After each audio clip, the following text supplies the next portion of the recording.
Hi friends, welcome to centre Mactech. നമ്മുടെ വണ്ടി ഞാൻ ശരത്ത് തൃശ്ശൂർ. ഗഡ്ഡികളെ മുതൽ കണ്ട ഇവിടെ ഉണ്ട്. കുറച്ച് ദിവസമായില്ലേ വീഡിയോ ഇട്ടിട്ട്. അപ്പോൾ നമ്മുടെ വണ്ടിയുടെ ഡോറിൻ്റെ പണികളൊക്കെ ചെറുതായിട്ട് തുടങ്ങിയിട്ടുണ്ട്. ഈ സൈഡ് ഒന്ന് ചെറിയായിട്ട് ലെവൽ ചെയ്യാണ്ട് നടന്നു. പിന്നെ അതാ കുഴിത്തുരുമ്പൊക്കെ ഉണ്ട്. ആ കാര്യത്തിലൊന്നും സംശയമില്ല. അവിടെ ഡോറിൻ്റെ അവിടെ ഇവിടെയൊക്കെ കുഴിത്തുരുമ്പുണ്ട്. ഇനി തുരുമ്പ് കാര്യങ്ങളൊന്നും കാണിച്ചു തരുന്നില്ല. കാരണം കണ്ടിട്ട് എന്താ കാര്യം, പെട്ടുന്ന്. കുഴപ്പമൊന്നുമില്ല, പെടുമൊന്നുമില്ല. കാരണം നമ്മൾ ഈ സാധനം ഉപയോഗിക്കാൻ വേണ്ടിയിട്ടുള്ള ഒരു തീരുമാനമാണ്. അഥവാ ഉപയോഗിക്കണില്ല, അപ്പോൾ എല്ലാവർക്കും കൊടുക്കാമെന്ന് വെച്ചിങ്ങനെ വരാം. അവനത് ഉപയോഗിച്ചിട്ട് ഗുണത്തിൽ വരണം, ആണ് നമ്മുടെ ആവശ്യം. അപ്പോൾ ഈ ഭാഗത്തൊക്കെ ഈ എംസിയിലിട്ട് നല്ല സെറ്റാക്കിയിട്ട് ഗ്ലാസ് പിടിപ്പിച്ച് നടന്ന ഏരിയ കേട്ടോ. അതൊക്കെ നമ്മൾ പീസ് വെച്ച് വെൽഡ് ചെയ്ത് ക്ലിയറാക്കി എടുത്തിട്ടുണ്ട് ദാസേട്ടൻ. മോൾ ഭാഗത്തിൻ്റെ അവസ്ഥ ഇതൊക്കെ ഇനി ശരിയാക്കാണ്ട്. അപ്പോൾ പിന്നെ അതുപോലെ തന്നെ ഈ സൈഡും എംസിയിലിട്ടിട്ട് ഈ മാരുതി 800-ൻ്റെ ഏറ്റവും കൂടുതൽ പഴയ വണ്ടികളെ തുരുമ്പ് പിടിക്കുന്ന ഏരിയ ആണ് കേട്ടോ അതൊക്കെ. ഈ ഏരിയ പിന്നെ ഈ ഏരിയ. അപ്പോൾ അതൊക്കെ എംസിയിലിട്ട് സെറ്റാക്കി വെച്ചിട്ട് തൽക്കാലം പെയിൻ്റ് അടിച്ച് ഒപ്പിച്ചിരിക്കുകയായിരുന്നു. അതൊക്കെ തുരുമ്പ് ഇല്ലാണ്ട് സെറ്റാക്കിയിട്ടുണ്ട്. എന്ത് വന്നാലും ഈ സാധനം പണിയിൽ ഒരു കോംപ്രമൈസ് വരുത്തില്ല തന്നെയാണ് വിചാരിച്ചിട്ടുള്ളത്. പിന്നെ ഇവിടെയൊക്കെ പാച്ച് ഉണ്ടായിരുന്നില്ല. ഇവിടെ ലെവൽ ചെയ്തെടുത്തിട്ടുള്ളത്. അത് ഈ സൈഡ് ദാസേട്ടൻ ലെവൽ ചെയ്തിട്ടുണ്ട് അടിപൊളിയായിട്ട്. പിന്നെ ഇവിടെയൊക്കെ ചെറിയ ചെറിയ കുഴികളുണ്ട്. ഒരു ഒറ്റ കുഴി വരെ വെറുതെ ഇവിടെ ഇരുന്ന് പറഞ്ഞിട്ടുള്ളത്. ഒക്കെ വെൽഡ് ചെയ്ത് സെറ്റാക്കി എടുക്കണം എന്ന് പറഞ്ഞിട്ടുണ്ട്. മനസ്സിലായോ?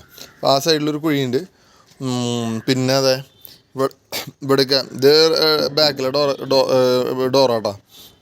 അതിൻ്റെ ഉള്ളിൽ ഉണ്ട്. ഇനിയിപ്പോൾ ഇത്രയും പണികളാണ് നിലവിൽ ചെയ്തിട്ടുള്ളത്. ഇനി കുറേ സ്ഥലത്ത് കയ്യെത്താണ്ട് ദാസേട്ടൻ്റെ.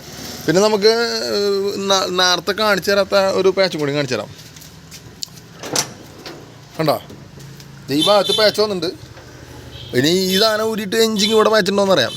വേണ്ടല്ലേ, ഇതൊക്കെ ഊരി വൃത്തിയാക്കിയിട്ട് തന്നെ വണ്ടി ഇവിടുന്ന് പാച്ച് വർക്കറെ അടുത്തുനിന്ന് കൊണ്ടുപോകുള്ളൂ. അത് എത്ര പൈസ വന്നാലും. അതാണ് നമ്മുടെ വണ്ടിയുടെ പ്രസൻറ്റ് അവസ്ഥ. പിന്നെ ഇതേ ഈ ഡോറിൻ്റെ ഈ ഭാഗത്ത് കുറച്ച് കുഴിത്തുരുമ്പുണ്ട്. കണ്ട, എന്തായാലും നനഞ്ഞു. ഇനി കുളിച്ചിട്ട് കയറാമെന്ന്. അപ്പോൾ ഇതാണ് പ്രസൻ്റ് അവസ്ഥ. പാച്ച് വർക്കറുടെ അടുത്ത് നിന്ന് ഈ ആഴ്ച വണ്ടി കൊണ്ടുപോകാൻ പറ്റുമെന്ന് എനിക്ക് തോന്നുന്നില്ല. അടുത്ത ആഴ്ച നമുക്ക് പെയിൻറ്റിങ്ങിൻ്റെ അവിടേക്ക് കൊണ്ടുപോകാം. അപ്പോഴേക്കും ഒരു വീൽ റൂമും കൂടിയും നല്ലത് അവിടെ ഞാൻ ചോദിച്ചിട്ടുണ്ട്. അപ്പോൾ അതും കൂടി കിട്ടി കഴിഞ്ഞാൽ ബ്രാൻഡ് അവിടെ തപ്പി വെച്ചിട്ടുണ്ട്. അതും കൂടി കിട്ടി കഴിഞ്ഞ് വെച്ചിങ്ങനെ രണ്ടും കൂടിയിട്ട് ഒരുമിച്ച് പെയിൻറ്റിങ്ങിന് കൊണ്ടിടാം. പിന്നെ ലെഫ്റ്റ് സൈഡ് മറ്റേ സീറ്റ് ഒരു ചെറിയ കംപ്ലൈൻറ്റ് ഉണ്ട്. അതാണ് സീറ്റ് ലെഫ്റ്റ് സൈഡിൽ അയച്ചു വയ്ക്കാണ്ടിരുന്നത്. റൈറ്റ് സൈഡ് അയച്ചു വയ്ക്കാറില്ല. പിന്നെ ഈ ഭാഗത്തൊക്കെ തുരുമ്പ് കാണാണ്ട്. ഇതിനിപ്പോൾ ഒരു കമ്പി ബ്രഷ് എടുത്തിട്ട് ഒന്ന് ക്ലീൻ ചെയ്യണം ആ ഭാഗം മൊത്തം ഈ വണ്ടിയുടെ. പിന്നെ ദാസേട്ടൻ മറ്റേ പെയിൻറ്റ് എന്തോ 1-2 സാധനങ്ങൾ മേടിച്ചു കൊടുത്തു കഴിഞ്ഞാൽ ഡോറിൻ്റെ ഇന്നർ അടിച്ച് തരാമെന്ന് പറഞ്ഞിട്ടുണ്ട്. തുരുമ്പ് വരാണ്ടിരിക്കാനായിട്ട്. നമുക്കിത് കഴിഞ്ഞ് കഴിഞ്ഞാൽ ഡോറിൻ്റെ ഇന്നർ അടിക്കാനുള്ള ആ സാധനം ദാസേട്ടന് മേടിച്ചു കൊടുക്കണം. ആ സ്പ്രേ എന്തോ പറഞ്ഞു. എന്തായാലും അത് മേടിച്ചു കൊടുക്കണം. പിന്നെ നമുക്കിത് കഴിഞ്ഞാൽ എത്ര ദിവസം പിടിക്കുമെന്ന് അറിയില്ല. കാരണം ദാസേട്ടൻ വേറെ പണിയുള്ള ആളാണ്. സ്കിൽ മെക്കിൽ ടെക്നീഷ്യനാണ്. ബെൻസും BMW ഓടിയൊക്കെ പറഞ്ഞ വർക്ക്ഷോപ്പ് ഉണ്ട്, ഗൾഫ് വണ്ടികളുടെ വർക്ക്ഷോപ്പ് ഇവിടെ തൃശ്ശൂർ. അവിടുത്തെ ടെക്നീഷ്യനല്ല, പാച്ച് വർക്കറാണ്. അപ്പോൾ ആൾക്ക് അവിടെ പണിയുണ്ട്. ആ പണി കഴിഞ്ഞ് വന്നിട്ട് ഉള്ള സമയത്തൊക്കെയാണ് നമ്മുടെ വണ്ടിയിൽ കൈ വയ്ക്കുന്നത്. അതാണ് ഇത്ര സ്ലോ ആയിട്ട് പണി നടക്കുന്നത്. എന്തായാലും ഇതൊക്കെയാണ് അവസ്ഥ. വണ്ടി നമ്മൾ തുരുമ്പില്ലാത്ത അവസ്ഥയിലാക്കിയെടുക്കും എന്നുള്ളത് തന്നെയാണ്. ആ കാര്യത്തിൽ ഒരു സംശയവും വേണ്ട. അത് കഴിഞ്ഞിട്ടാണ് ഈ വണ്ടിമേ പെയിൻറ്റിങ് നടത്തുള്ളൂ. അത് കഴിഞ്ഞിട്ട് എൻജിൻ ഇറക്കി വെച്ച് എൻജിൻ റൂമിൻ്റെ ഉള്ളിനടക്കം കംപ്ലീറ്റ് A to Z പെയിൻറ്റിൽ മുക്കി എടുക്കണം നമുക്ക്. ഇതിലിപ്പോൾ നഷ്ടവും ലാഭമൊന്നും നോക്കണില്ല. കാരണം നമ്മളിതിപ്പോൾ നമ്മൾ സ്വന്തമായിട്ട് ഉപയോഗിക്കാൻ വേണ്ടിയിട്ടുള്ള ഒരു ഇതിൻ്റെ മുകളിൽ പണിയാണ്, ആഗ്രഹത്തിൻ്റെ മുകളിൽ.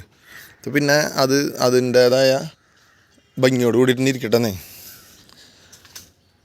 അപ്പോൾ ഇതെന്തായാലും നഷ്ടലാഭം നോക്കില്ല ഇങ്ങനെ പറഞ്ഞാൽ ചെയ്യില്ലേ.